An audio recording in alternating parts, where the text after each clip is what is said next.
مانگی ہوئی محبت زہر سے بھی بدتر ہوتی ہے۔ سکون اس سے دور بھاگتا ہے جو دنیا میں سکون کی تلاش کرتا ہے۔ جن کے ارادے صاف ہوتے ہیں لوگ انہی کے خلاف ہوتے ہیں۔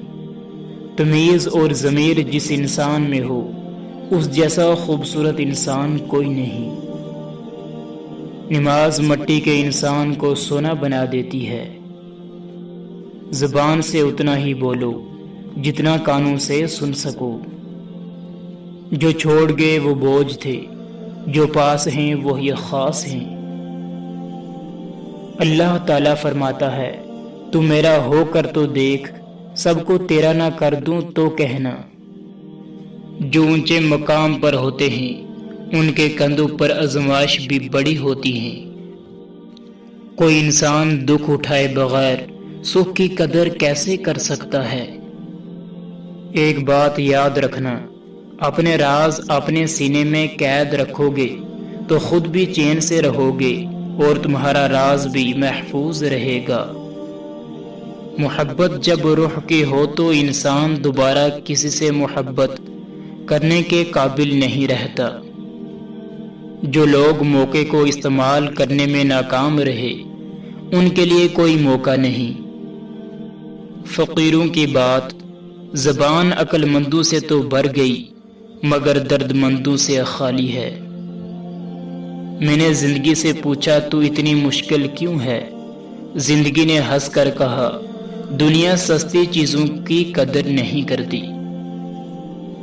برتن اگر خالی ہو تو یہ مت سمجھنا کہ مانگنے والا ہی ہو سکتا ہے کہ وہ انسان سب کچھ بانٹ کر ہی آ رہا ہو۔ خوشیاں پرائی ہوتی ہیں، سب میں بانٹ دی جاتی ہیں، درد صرف اپنے ہوتے ہیں جو دل میں رکھنے پڑتے ہیں۔ مخلص رشتے ہمیشہ یاد رہتے ہیں، دلوں میں بھی، لفظوں میں بھی اور دعاؤں میں بھی۔ 2 دن کی زندگی ہے، اسے 2 ہی اصولوں پر گزار دو، رہو تو پھولوں کی طرح، بکھرو تو خوشبو کی طرح۔ امید کبھی نہ چھوڑنا، کل کا دن آج سے بہتر ہوگا انشاءاللہ۔ گزری ہوئی زندگی کو کبھی یاد نہ کر، تقدیر میں جو نہیں لکھا اس کی فریاد نہ کر۔